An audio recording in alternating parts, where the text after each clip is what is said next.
Hello everyone, this is Saad RJ and you are welcome back to our YouTube channel. आज की story काफ़ी interesting है। हमने बचपन में बहुत बार सुना है कि जिन्नात आशिक हो जाते हैं और अपने विक्टिम को पोजेस्ड कर लेते हैं, but have you ever heard कि आशिक जिन अपने विक्टिम को अपनी दुनिया में ले जाते हैं। मेरा नाम आयशा है और ये स्टोरी मेरी कज़न की है। हम गुजरांवाला में जॉइंट फैमिली में रहते थे। हमारे साथ हमारे चाचू और उनकी फैमिली रहती थी। मेरे चाचू का एक बेटा और बेटी है।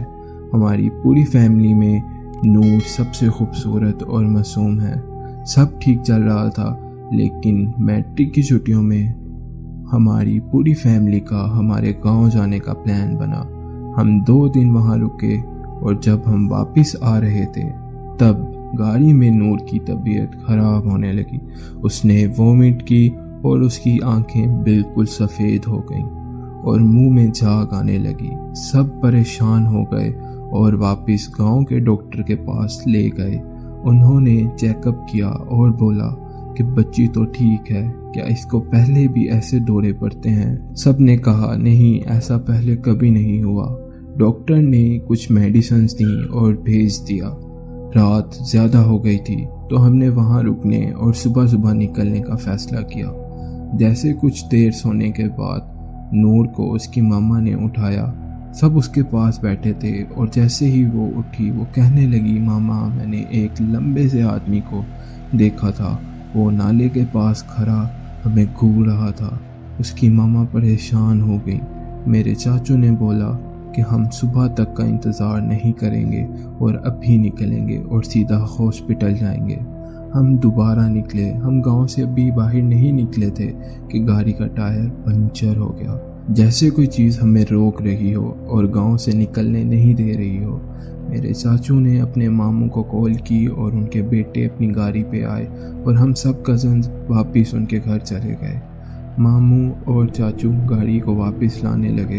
हम उनके सहन में चाय पी रहे थे और नूर को बहुत नींद आ रही थी तो वो अंदर सोने चली गई और वो ख्वाब में देखती है कि वो उसी घर में है और कोई भी नहीं है। वो अपनी मामा को आवाज़ देते हुए कमरे से बाहर निकलती है और सामने वही लंबे कद वाला आदमी खड़ा होता है जिसके चेहरे पे कपड़ा लपेटा हुआ था और उसके पाँव बिल्कुल नज़र नहीं आ रहे थे। वो कहता है, नूर मैं तुम्हें अपनी दुनिया में ले जाऊंगा, मुझे तुमसे मोहब्बत हो गई है। वो ये सुन रही थी और वहाँ से भागना चाह रही थी, लेकिन उसकी बॉडी मूव नहीं कर रही थी। वो उसके करीब आ गया और उसका हाथ पकड़ता है और उसको खींचते हुए नाले के पास ले जाने लगता है। वो चीखती है, रोती है, आवाज़ें देती है, लेकिन उसकी सुनने वाला कोई नहीं था।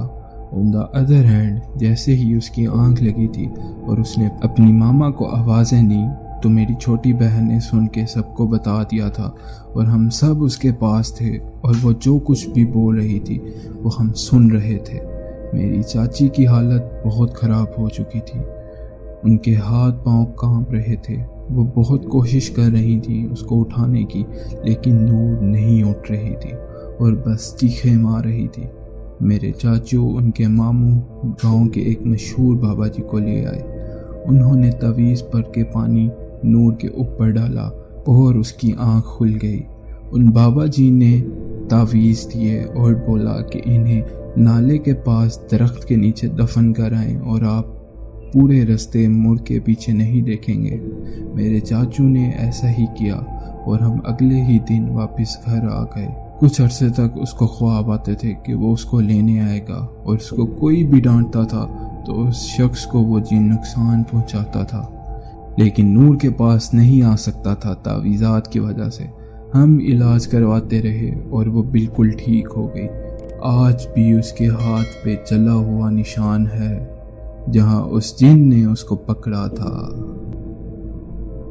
Damn, it's really hard for parents to see their child in such a position. खैर, I hope your cousin is doing well now and अगर आप भी अपनी स्टोरी शेयर करना चाहते हैं you can email me or connect with me on Instagram. See you in the next one. Take care.